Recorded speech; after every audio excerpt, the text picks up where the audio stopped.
சென்டினெலீஸ் மக்கள் தட்டையான மரத்துப்பை இயக்கி செலுத்தக்கூடிய கனமற்ற சிறிய படகுகளை பயன்படுத்துகிறார்கள்.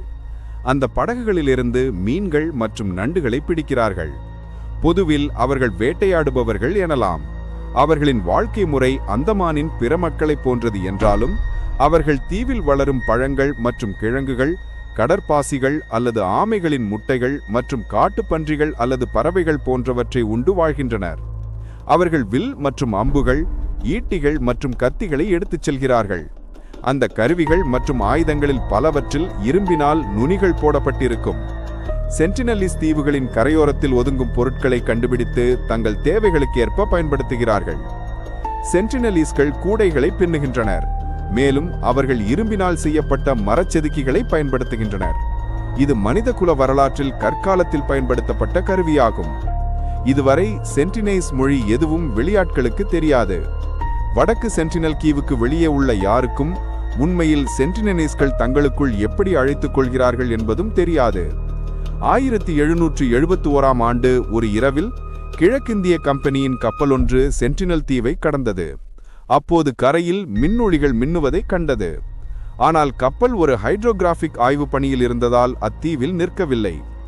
ஹைட்ரோகிராஃபிக் சர்வே என்பது கடல் வழி செலுத்துதல், கடல் கட்டுமானம், அகழ்வாராய்ச்சி. சென்டினெலீஸ் மக்கள் ஒரு நூற்றாண்டு வரை வெளியுலக தொந்தரவு இல்லாமல் இருந்தார்கள். இதன் பிறகு நினிவே என்று அழைக்கப்படும் ஒரு இந்திய வணிக கப்பல் இத்தீவின் அருகே பாறையில் மோதி விபத்துக்குள்ளானது. கப்பலில் இருந்த 86 பயணிகளும் 20 பணியாளர்களும் கடலில் நீந்தி வடக்கு சென்டினெலீஸ் கடற்கரைக்கு சென்றனர். அவர்கள் தீவில் 3 நாட்கள் தங்கியிருந்தனர்.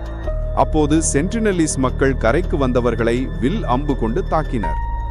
நினிவே கப்பலை சேர்ந்தவர்களும் பதிலுக்கு கற்கள், கம்புகளை கொண்டு தாக்கினர். மேலும் கப்பல் விபத்தில் தப்பியவர்களை மீட்பதற்காக ராயல் கடற்படை கப்பல் வரும் வரை இரு தரப்பினரும் மோதிக்கொண்டுதான் இருந்தனர். இதை ஒட்டிதான் பிரிட்டிஷ் இந்தியாவின் காலனித்துவ பகுதியாக சென்டினல் தீவை அறிவிக்க ஆங்கிலேயர்கள் முடிவு செய்தனர். இது 1880இல் மாரிஸ் விடால் போர்ட்மேன் என்ற இளம் ராயல் கடற்படை அதிகாரி அந்தமான் மற்றும் நிக்கோபாருக்கு பொறுப்பேற்றார்.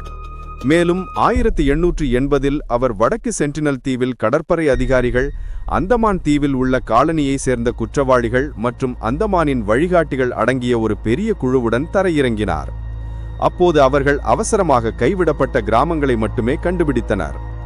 ஊடுருவின்காரர்கள் வருவதைக் கண்ட மக்கள் மேலும் உள்நாட்டில் மறைந்திருக்கும் இடங்களுக்கு தப்பிச் சென்றதாக தெரிகிறது. ஆனால் ஒரு வயதான தம்பதியினரும் 4 குழந்தைகளும் மட்டும் தப்பிச் செல்லும் முயற்சியில் தோல்வியுற்று தங்கியிருந்தனர். போர்ட்மேனும் அவரது தேடுதல் குழுவினரும் அவர்களை பிடித்து